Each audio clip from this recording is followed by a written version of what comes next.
Sure, you know Gacy, Bundy, Dahmer, you know Ed Gein, you know BTK, but there's one serial killer who is just as brutal, just as depraved, just as awful, and isn't a household name. You've probably never heard of him. His name is Larry Eyler, and he was also known as the Highway Killer or the Interstate Killer. And he was an American serial killer who preyed on young men in the Midwest during the early 1980s. Let's look into the life and crimes of Larry Eyler. Let's get spooky.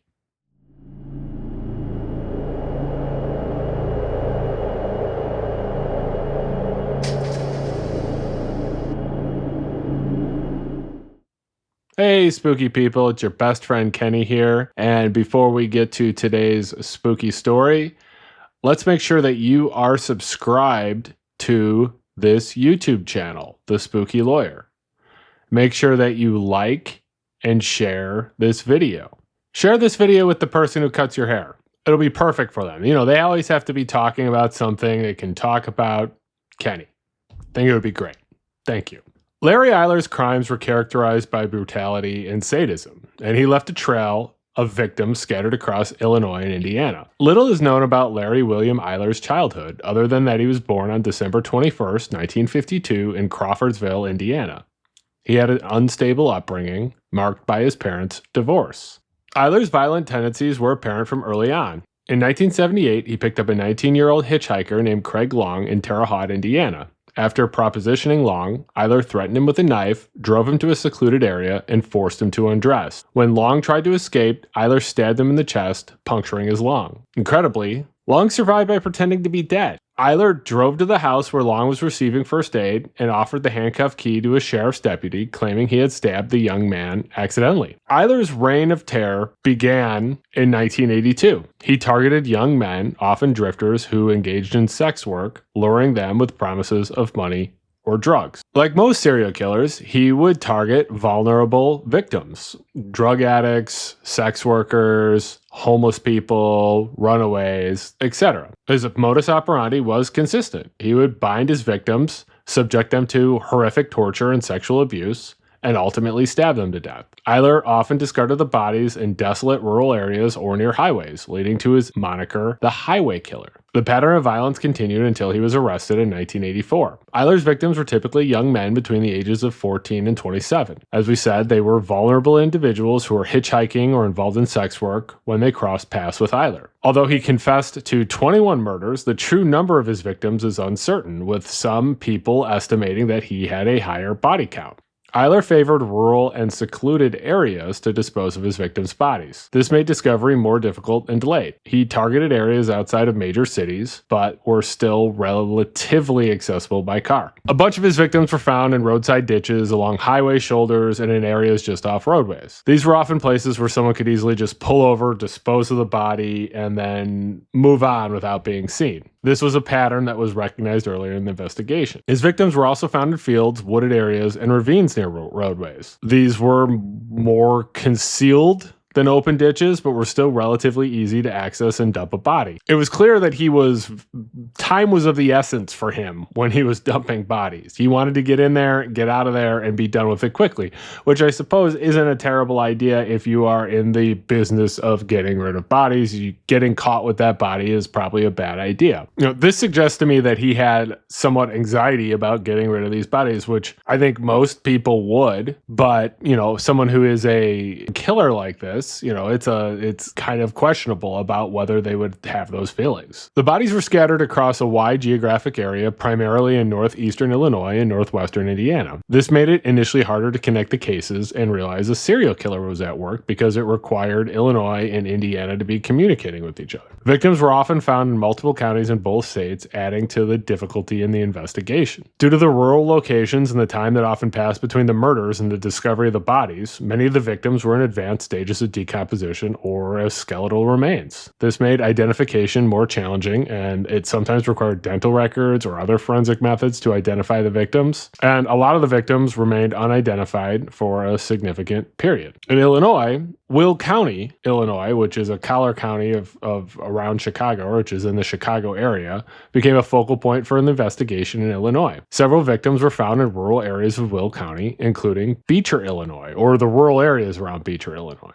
This area had the discovery of multiple bodies. Beecher is a small town in Will County surrounded by farmland and less populated areas which fit Eyler's pattern. Eyler also used rural roads in Will County and ditches, and also preferred some fields and wooded areas in Will County. Eyler also disposed of bodies in Grundy County, Illinois, which borders Will County to the southwest. Eyler also disposed of bodies in the northwestern part of Indiana, particularly Lake County and Jasper County, Indiana. Most of his victims were found by chance. Farmers working in their fields, people driving along rural roads, or individuals exploring wooded areas would stumble upon the bodies. There wasn't a coordinated search for victims initially, and rather reports came in sporadically from different locations. Local law enforcement agencies, county sheriffs, local police departments, etc., would respond to these discoveries, and initially each case was treated like an isolated incident, which made the investigation more difficult. Although a pattern began to emerge as more bodies were found with similar characteristics. Young men, often with signs of violence, dumped in rural roadside areas. Law enforcement agencies began to realize that they might be dealing with a serial killer. This realization led to increased cooperation and information sharing between the different jurisdictions and between the states. Once the serial nature of the crimes was suspected, law enforcement began to actively investigate, revisiting the locations, interviewing witnesses, and trying to piece together the timeline and patterns. Forensic evidence played a crucial role in linking the victims and eventually connecting them to Larry Eyler. There were significant challenges in the discovery and identification, though. As we previously discussed, these bodies were often found in states of decomposition and sometimes even as skeletal remains. Forensic anthropology, dental records, and eventually DNA analysis was required to identify these bodies. And some victims remained unidentified for years, adding to the mystery and making it harder to understand the full scope of Eyler's crimes. Even after Eyler was convicted, the identities of all victims may not have been immediately known. The ongoing discoveries and realization of a serial killer operating in the area led to public fear and intense media coverage,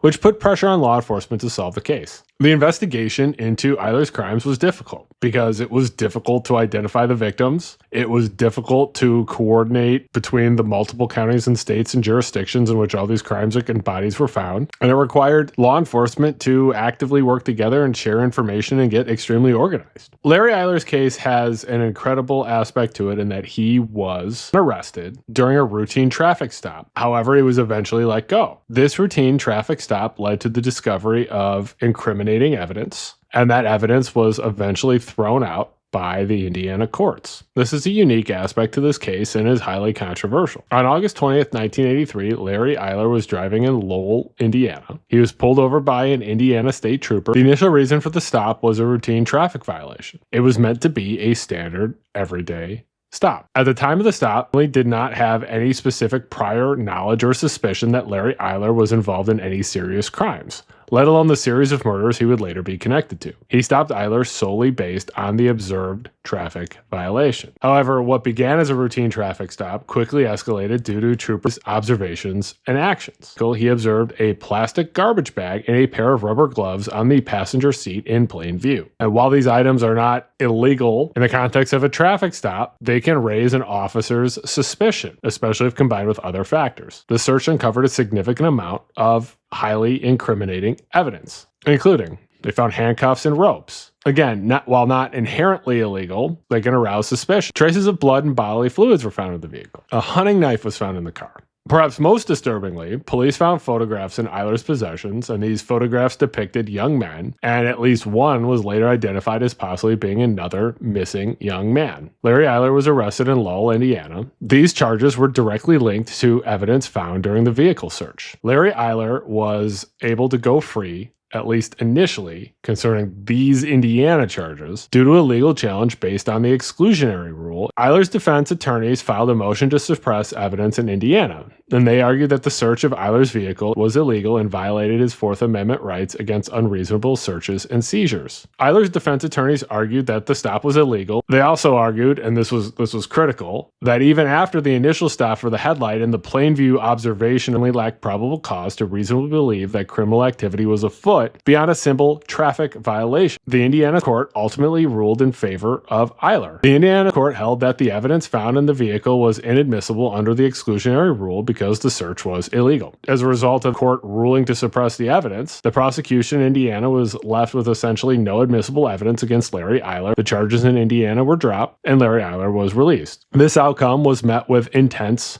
public outrage. Many people felt that a dangerous criminal was being allowed to walk free on a technicality despite overwhelming evidence of guilt, albeit evidence obtained in a way that was unconstitutional. It's important to remember that Eyler being released in Indiana in this specific case did not mean that he was free from all consequences forever. He was later arrested and prosecuted in Illinois for murders committed there, and the legal battles in Illinois took a different course, ultimately leading to his conviction and a death sentence in Illinois. This is why when police make an arrest, it's absolutely essential that they follow the rules, because if they do not follow everything by the book, the defendant goes free, and the defendant should go free. I don't care how controversial of an opinion that might be. If someone's constitutional rights are being violated by the police, if the police did not follow all of the rules and did not do everything by the book, that defendant should go free. Police need to be better trained. Police need to be paying attention to constitutional rights. And they need to do so these arrests, when they're arresting dangerous criminals like this, so that they stick, so they're not thrown out. In 1984, Eyler was arrested once again, this time for the murder of 15-year-old Danny Bridges in Chicago. Bridges' dismembered body was discovered in a dumpster, and forensic evidence linked Eyler to the crime. The trial garnered significant media attention, with Eyler maintaining his innocence and attempting to shift the blame onto an acquaintance, David Little. However, the prosecution presented a good case, bolstered by forensic evidence, including hacksaw blades and bloodstains found in Eyler's apartment. Witness testimony also solidified the case against him, and ultimately Eyler was found guilty and sentenced to death. A wrinkle to this case was the alleged involvement of Robert David Little, an Indiana State University professor whom Eyler claimed had assisted him in some of the murders. Authorities attempted to prosecute Little, but he was acquitted in 1991. The trial was hampered by the fact that Eyler himself was the primary witness against Little, raising questions about the reliability of his testimony. The controversy surrounding Little's alleged involvement remains a point of contention in the Eyler case. Some people believe he was very much involved in these cases. Eyler's crimes were not only brutal, but also deeply disturbing. He exhibited a clear pattern of sadistic tendencies. He engaged in sadomasochistic sexual practices, as evidenced by the torture inflicted on his murder victims. Psychological tests on Eyler revealed underlying insecurities and a profound fear of separation and abandonment. And this fear may have contributed to his violent behavior, as he sought to exert control over his victims and prevent them from leaving him. Journalist Geraldine Korlick extensively researched the Eyler case, and she offered insight into his psyche. She stated, his urges got to him. He wasn't realizing what he was doing. He was fantasizing. He learned on the case not to let them be alive anymore. She suggests that Eyler's crimes were driven by a combination of sadistic desires, a need for control, and a warped sense of reality. While awaiting execution on death row, Eyler made a shocking confession to his attorney, Kathleen Zellner. Kathleen Zellner is a very famous Chicago area attorney. You may recall her from the Making a Murder case, which she is involved. She's also been involved in lots of other cases involving people accused of or convicted of very serious crimes. He admitted to 21 murders, offering to provide details about other unsolved cases in exchange for the commutation of his sentence. This plea presented an ethical dilemma for authorities. On one hand, accepting Eyler's offer could potentially bring closure to the families of other victims and help solve cold cases. On the other hand, it could be seen as rewarding a manipulative killer and allowing to escape the full consequences of his behavior. Ultimately, the state refused Eyler's offer. And think about it. If someone who is a serial killer can sort of avoid certain types of punishment or have his sentence commuted by not confessing to all of his crimes or not getting convicted of all of the crimes, or, people not knowing all the crimes that he convicted, it would make sense for these individuals, these killers, to hold on to that information until they can use it as a bargaining chip. The state didn't want to be leveraged with other crime. Eyler's confessions also revealed disturbing details about his final moments with some of his victims, including Keith Bibbs. He recounted telling Gibbs, "Make your peace with God," before stabbing him to death. And he admitted to burying Bibbs separately from his other victims because he didn't believe it was proper to bury a black person alongside white people. This offers a glimpse into Eyler's racism and the depths of his depravity. Eyler died in prison before he could be put to death of AIDS-related complications on March 6, 1994, at the age of 41. There have been a few books and documentaries about Eyler's case. Freed to Kill, the true story of serial murderer Larry Eyler by Geraldine Koralik and Wayne Klatt provides a comprehensive account of Eyler's crimes, the investigation and the legal complexities that allow him to evade justice for a certain period, as well as the police procedural aspects of the case, highlighting instances of police bungling and the role of the exclusionary rule in Eyler's initial release. There are also 2 documentaries that I recommend: The Mark of a Killer, The Interstate Killer, and Serial Killers, The Midwest Highway Murderer, which offer visual explorations of Eyler's life and crimes. It's fascinating to me that despite people's fascination with serial killers, Larry Eyler's case seems to be under the radar. He had deep psychological issues, including sadism, a need for control, and a profound fear of abandonment. He was brutal. He was abusive. He was psychopathic. And he was prolific in that he at least claims that he was responsible for at least 21 deaths. And keep in mind, he also claimed that afterwards that he had other victims too, that he was willing to bargain to have his sentence commuted. So why this case isn't well known, I don't know. I don't know if other serial killers from that era outshine Mr. Eyler, or if it's just a type of case that hasn't gotten media attention because it hasn't been signed up to Hollywood stories or Netflix documentaries or whatever. Make sure that you're subscribed to this channel. Please like and share this video. And make sure that you're following me on Blue Sky and TikTok. My username is AKBrews. Make sure that you're following me on Twitter too. My username is AKBrews there as well. There is a super thanks button in the YouTube toolbar that you can click and make a donation to the channel if you would like to support the channel. Any money that this channel makes is going directly back into the channel. We have some exciting videos that we are going to shoot, this spring and summer, and that money is going to make those videos able to happen. I appreciate you supporting me by watching my videos and liking my videos and telling people about my videos. And it means a lot to me that you watch my videos. And please remember to stay spooky.